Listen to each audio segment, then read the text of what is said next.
Time for another video, and at this point in the course we're going to actually start getting into the more exciting stuff, which is how to actually create the ads.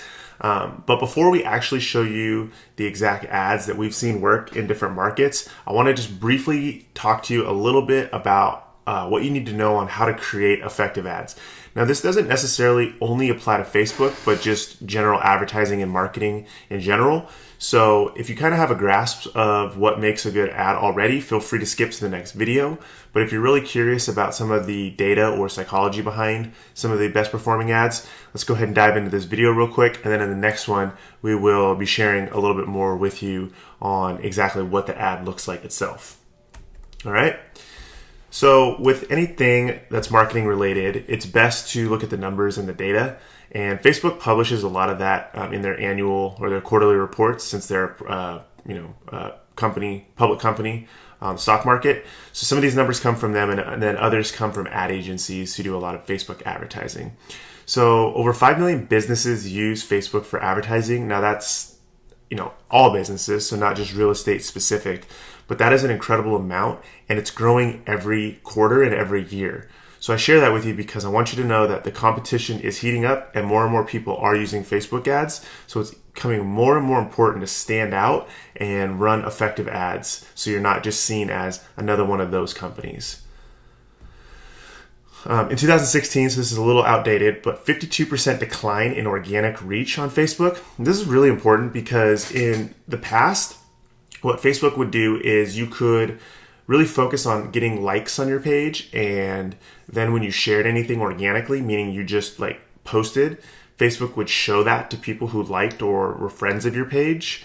And this is how marketers operated for years. And in about 2014, 2015, somewhere in there, Facebook's algorithm changed, and they basically went to a system where for all intents and purposes, it was a money grab on their part. They were saying now advertisers have to pay in order to get in front of the same amount of people.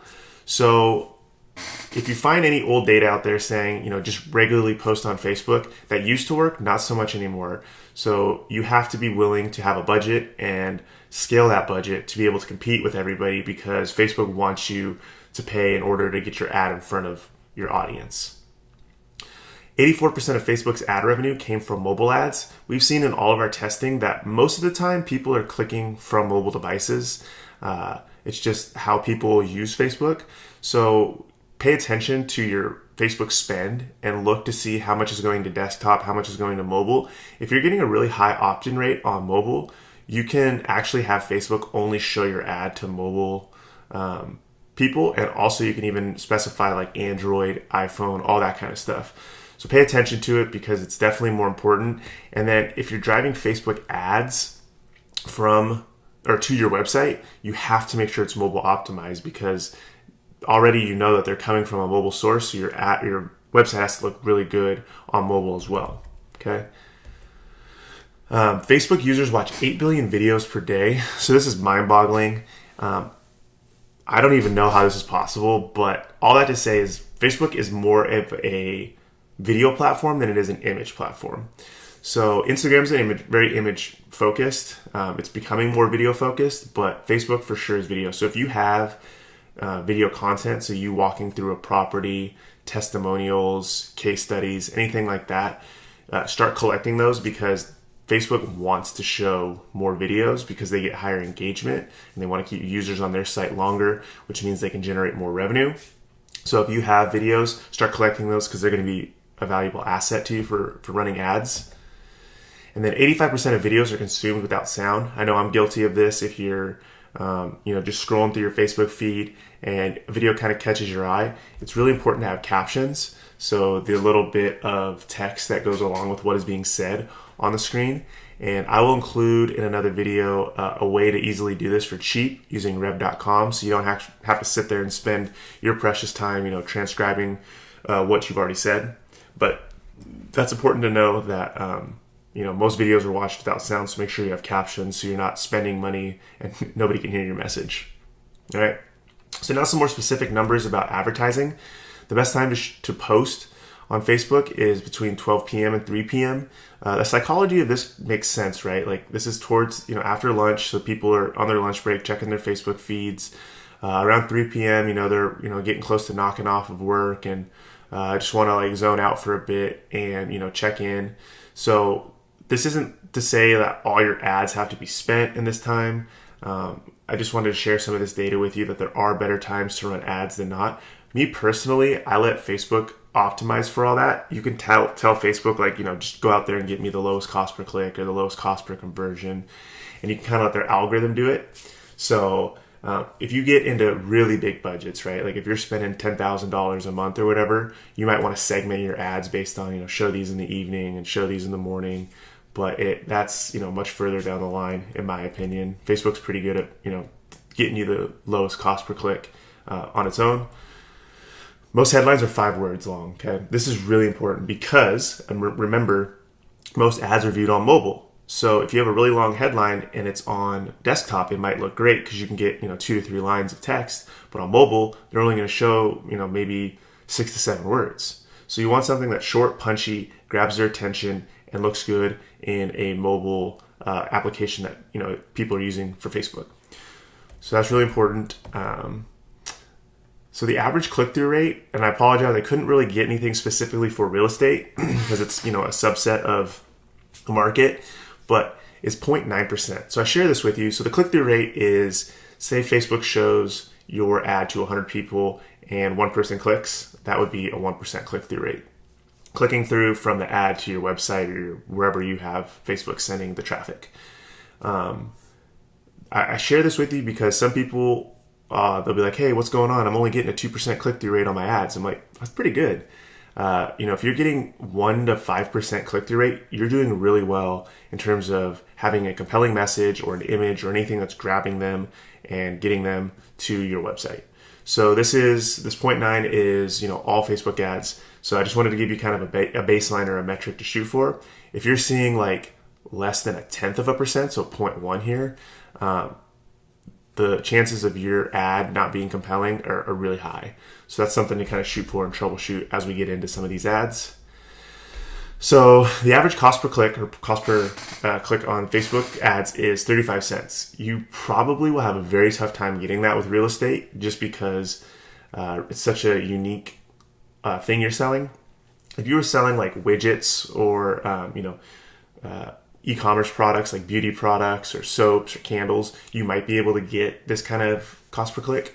But with such a large transaction that's going to happen with a lead, you have to be willing to spend a lot more than this. So I share this with you because some people think that this is a realistic number for real estate, and I'm here to tell you it's probably not.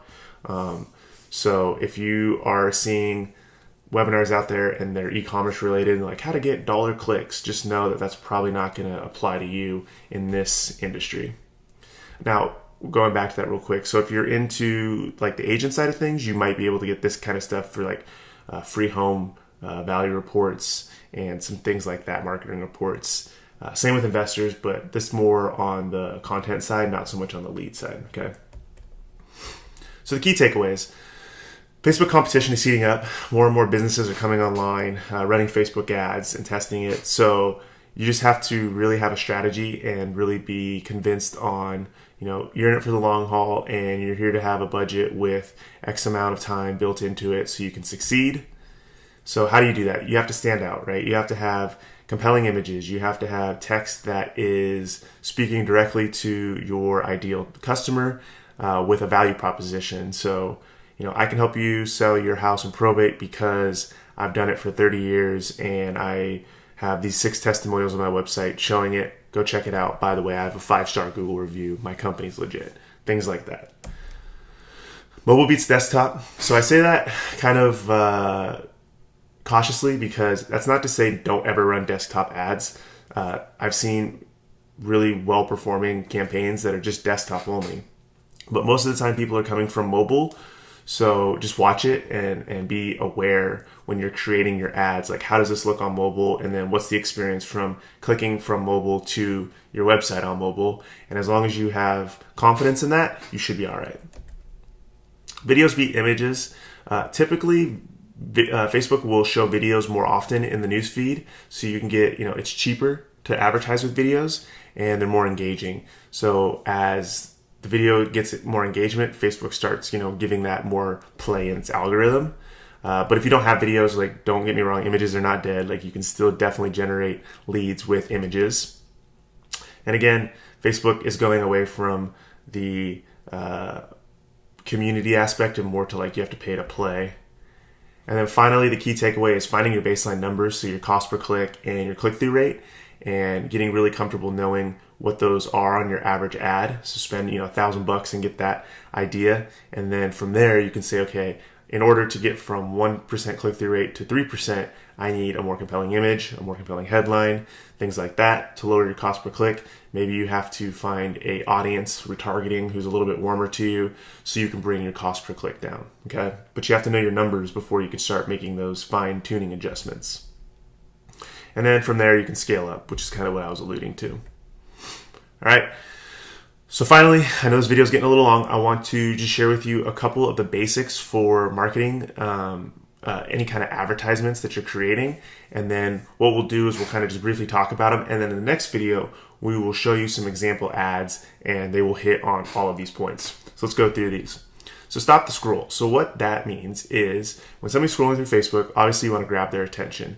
So you have to do it within Facebook's ad policy, meaning you can't show graphic things or anything that's going to get your ad account shut down. So I would always suggest reading the terms of service just to make sure you're, playing within the bounds of what Facebook allows. But long story short, stop the scroll. That can be done in a bunch of different ways. You can put a thumbnail over your video of something happening that is going to create interest, and then, play your video.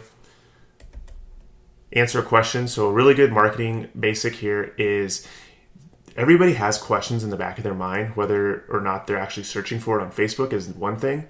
But if somebody has like a house that's a burden or, is looking to maybe buy their first home, they have questions.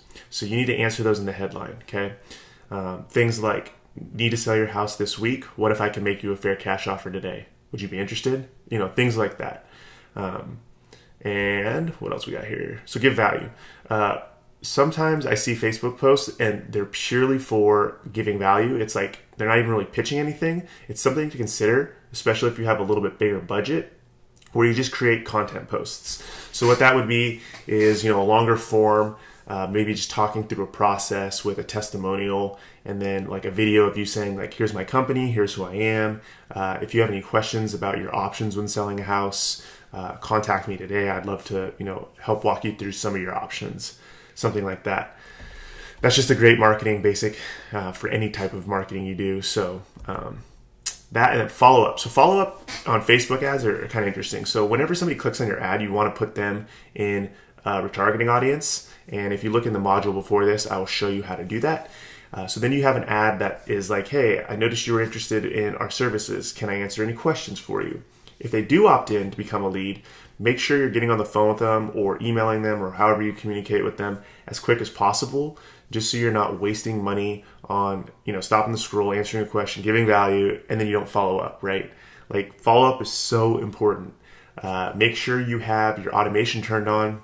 So if they message you through Facebook, like in Messenger, it's coming, directly to you so you can respond and be engaging.